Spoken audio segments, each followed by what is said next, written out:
Welcome back to the 3 Miles MC. Today we're doing something really special because I am reviewing a subscriber's motorcycle. This Suzuki VStrom C7 from 2016. Let's first of all talk about the technical specs of this motorcycle. This motorcycle has the 645cc engine that is also built in the Suzuki SV650 that produces 69 horsepower and 60 Newton meters of torque. This engine is quite high revving, with the horsepower being there at 8,800 repetitions and the Newton meters at 6,400 repetitions. All in all, this is quite a heavy bike with its 214 kilos, but for the size how it's standing here, actually sounds quite alright. So let's hear what Bene, the owner of this motorcycle who provided this bike for me today from the VStrom channel, has to say about his own bike. Yeah, since we were talking about the specs, obviously I changed the bike a little bit as usual, and I think the biggest change I did was the whole suspension, so the front and the rear suspension. I wanted to go more off-roading, and I went to Hessler. It's a custom shop for DRs, for Suzuki VStroms, all those kind of bikes. And he got a so-called Desert Express suspension kit, which raises the suspension in the front and in the back by around 3.5 centimeters, which is okay. It does its job. Since of the race suspension, the original brake lines were a little bit too short, so we changed them up for shiny blue ones, and we changed them for steel braided lines, a little bit longer, so it's working a little bit better. For the off-road usage of this motorcycle, we installed a little button to switch off the ABS, which isn't possible in stock, sadly, but it works pretty well. Sadly, it's deactivating the ABS in the front and in the back, not just in the back, so you have to be a little bit careful with braking with the front brake. Bene just told you about the suspension upgrade this bike has. Stock, this bike would come with 150 in the front and 160 in the rear, and now this bike has 180 in the front and 190 in the rear. One more thing, how is it actually to sit on this motorcycle? From my first impression, this is quite comfortable. For context, I am 1.96 m or 6'5", and with my knee angle, all of this seems quite comfortable, and also if I have my hands on the handlebars, seems really alright. And also for Bene, who is a bit smaller, it's also completely fine. So I would say that kind of everyone can sit on this bike perfectly, which is a really awesome thing. So let's see how this motorcycle actually does on the road. So the Suzuki VStrom is packing quite a mid-range punch. So we just went over a little bit of open road here, going a bit quicker. And I have to say the weather here is quite cold today, and also it's raining a little bit. And the wind protection of the Suzuki VStrom is super great. Like, it holds all the wind away from your chest so nicely. It's like sitting on a scooter. This windshield is amazing. Even at my height, really comfortably and nice. And this is even without the little windshield extension that Bene has built on to this motorcycle. So we're now here on the meat and potatoes of our little tour on those little paths, and I think the K9 Dakar tires here can handle this sandy stuff really well. This bike feels mostly comfortable above 2,000-3,000 RPM. How the 69 horsepower develop also is quite fun, as we have been just recently on a similarly powerful bike on the Moto Morini. This feels more potent with its V-twin. And also the suspension does its job quite well on those bumps here. The stock VStrom doesn't have the ABS off switchable, as this is mainly a road focused motorcycle from when it comes to its ADV capability. But with the modifications that Bene has done to it, it is really alright at off-roading.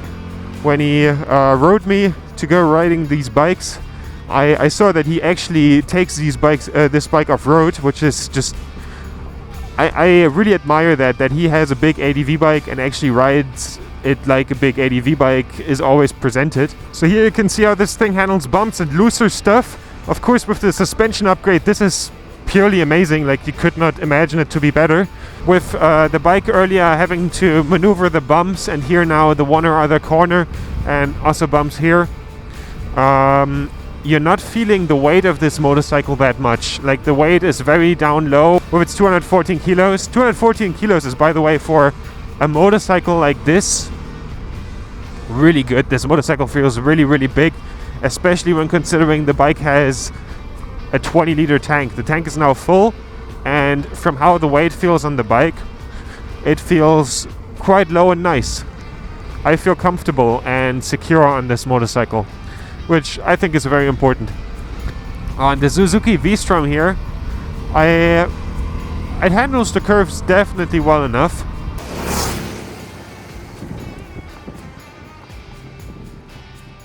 Oh, and we're back on gravel road. I need to open up my visor because this is muddy as hell. Oh yeah, this is really muddy. Luckily the VStrom is equipped with some proper tires. Hui, oi, oi, oi, oi. I just had the front slip out of me, underneath me quite massively. Fuck. For this not being my personal bike, that was not comfortable at all. So we're going to encounter now even more mud.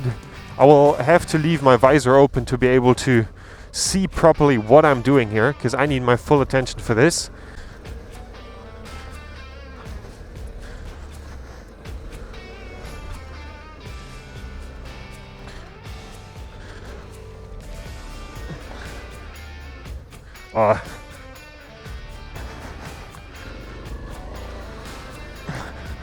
I now have properly wet feet.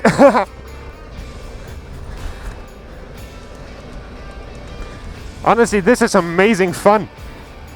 You don't need to travel half around the world to do this. And just, I have to point out, all those ways here that we are taking are legal roads to go over. Wow, nice. Nice, nice, nice. Really fun. Wow. Hui, oi, oi, oi, oi. There's going to be a... I'm not going to go through that. Nicely tippy-toe around that stuff. This is really where the Suzuki VStrom shines with the weight being so down low. Das ist ja richtig super. Das hätte ich hier gar nicht erwartet, dass es hier sowas gibt, ne? Ja. Bene told me that during the flooding here, he drove this motorcycle up to here through water because the airbox is underneath there. The original suspension is mostly set up for road, but somehow the developers must have had an identity crisis as the exhaust and the airbox is quite high. Oi, oi, oi, oi, oi.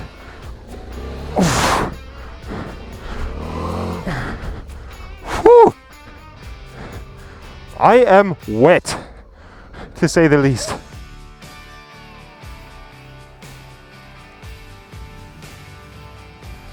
So. Ja, ich würde mal sagen, ich bin richtig nass.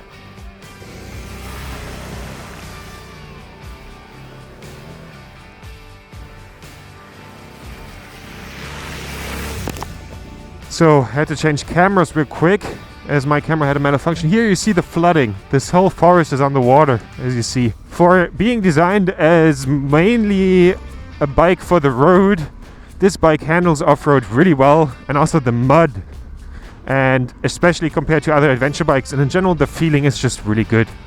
And yes, the suspension would not be as capable on the stock bike that you could get for exactly what I just experienced. The bike slipped away at the front and the rear catched it kind of by itself, as the bike has this really long wheelbase. Yeah, I definitely feel more comfortable on this than I would probably on any adventure bike that I've ridden until now. And for it being mainly road focused, this works really well. And if you want this bike to handle like this specific bike that I was now provided with, the aftermarket support is also really great. So you definitely can get nice suspension upgrades. You can turn this bike into a rally bike. You can turn it even into a sumo if you would want to. So that is, I think, really positive. And price to what you get for it, this is really good. For big adventure bikes, I'm really satisfied with this. And we just put this motorcycle through proper mud that you can also get properly stuck in. And we had a good time. It does really well. But all in all, really satisfied, really good. The only thing that's now left is taking this motorcycle onto the Autobahn to see how it really does when you want to do big tours on this motorcycle. Well, here on the Autobahn now, it sits quite comfortably. It really, it's the same impression that I already had on the cross-country road. Like, even in conditions like this, we could now easily go 300, 400, 500 kilometers like this without stopping. Also, with how much fuel the fuel tank can hold. Yeah. So now, after having ridden this motorcycle, let's first of all talk about this bike's power. This bike really gets along well with its 69 horsepower and 60 Newton meters of torque. This is clearly something that shows how important mapping can be, as we just really recently had a bike with a similar power figure, the Moto Morini X-Cape. And this bike really feels powerful, and you feel power across the whole rev range. Compared to something like the X-Cape we had here recently that felt a bit more industrial from its engine capacity and like a turbo diesel car basically. Also with the V-twin engine, this bike kind of carries a little bit of a special character, and the weight of that engine is so low that you have such a low center of gravity that this engine really makes this bike quite maneuverable through just being that low in the bike basically. Kind of to keep this engine in the mood, you kind of need to give the bike quite a lot of revs. So below 3000 RPM nothing really is happening, and you need to also off-road stay really above that to make this bike go forward. The 90-degree V-twin really is a very reliable engine. On top of that, it has been built for multiple years now and is also the power plant in the SV650, so also parts are available all over the place. Let's talk about the rest of the bike. Of course, the aftermarket suspension that Bene has put on this motorcycle handles absolutely superb.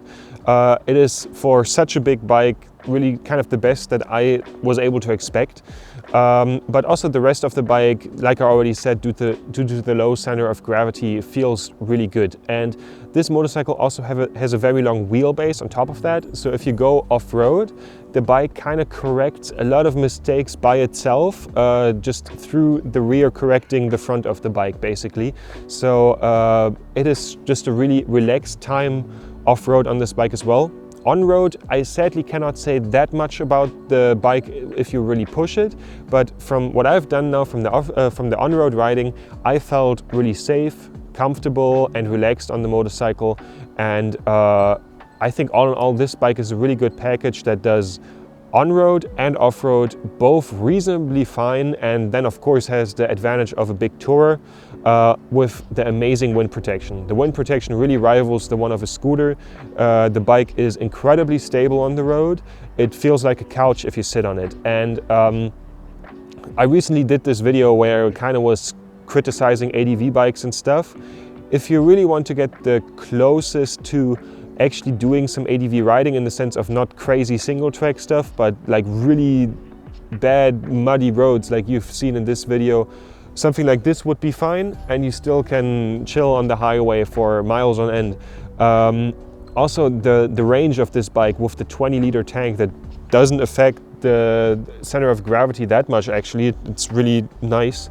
Also gives you on average 430 kilometers of range. I think the low center of gravity that makes this bike such a blast to ride is due to the bike originally being more road focused with its more road setup suspension. So that probably leads to the center of gravity being quite low. Similar effect to maybe my XJ that I have for my big tours. So as this is not just a Suzuki VStrom, but Bene's personal bike, he has already told me he has done many crazy things on it. And so what are the things that you have already experienced with your motorcycle so far? I traveled to Italy twice, and actually all the time I do one big mammoth trip back, around like 1,200 kilometers straight. No issues so far. It just went one fuel stop, maybe two at the end. Due to the changed suspension, it's very good in the mountains. It handles pretty well, and off-road as well, as you saw.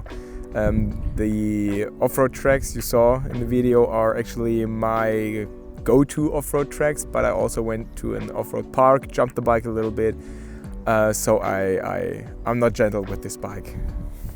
I really love that you actually use this bike how it's intended to, basically, and that you do some actual ADV bike riding with this motorcycle, and I'm just really happy to see and very thankful that I was able to get taken along on your tour there for a day. And also this, like, the wrapping of this motorcycle is absolutely beautiful. Where did you get this wrap for this motorcycle? I did not wrap the bike. I saw it on a marketplace and I was like, oh, that looks nice. I bought it from an elderly man and he said, yeah, it was like a bike on a fairway at some point, and he didn't know what kind of company was behind the wrap. And so yeah, I bought it, and over the time I figured out that the wrap is actually from the Suzuki off-road team. So this bike was actually a fairway bike at the World MX2 in Teutenheim, I think it was. So yeah, it's actually a unique way to design the bike. Yeah, I think it fits the bike really, really well, and the overall look of it, and with the stuff you do, it gives the bike kind of a more unique and special story, also with all the aftermarket parts on the bike. I think this is a truly unique bike, how Bene has created it, and overall, I think something that goes for all Suzuki VStroms. Of course, it looks like a basic ADV bike, you know, but with this beak at the front in yellow, I think it has the potential to age quite well, like fine wine, similarly to how we now look at 90s sports bikes. So all in all, just a great motorcycle. And yeah, we had one moment where we had to go both on that motorcycle to drive it somewhere, and many people often complain about bikes not having enough power for two-up riding, and this is not the most powerful bike with 96 horsepower. I've gotten that wrong. Of course I meant 69 horsepower. And someone just recently commented exactly on that issue, and we were surprised how well that worked. Like, we together with camera gear are probably like 220 kilos, which is the maximum of what you can put on the bike, and the power was fine, right? Yeah, absolutely. I never shifted down for driving faster on the highway. I just cruised in sixth gear, and even then the bike just pulled. Obviously not like a BMW GS, because double the cc means double the torque almost. So but it was still plenty enough. We went 160 without any issues, and I never twisted the throttle fully in the lower gear because it wasn't necessary. Yeah, and I have to say, like, it still really well pulls. Yeah, like, you definitely recognize that from sitting on the back. And as you just mentioned, the BMW GS, kind of with this very low, like, used price that those bikes go for around like 5,000 euros without the aftermarket parts now, this kind of rivals a GS, because you can actually at that price point use the bike like a GS.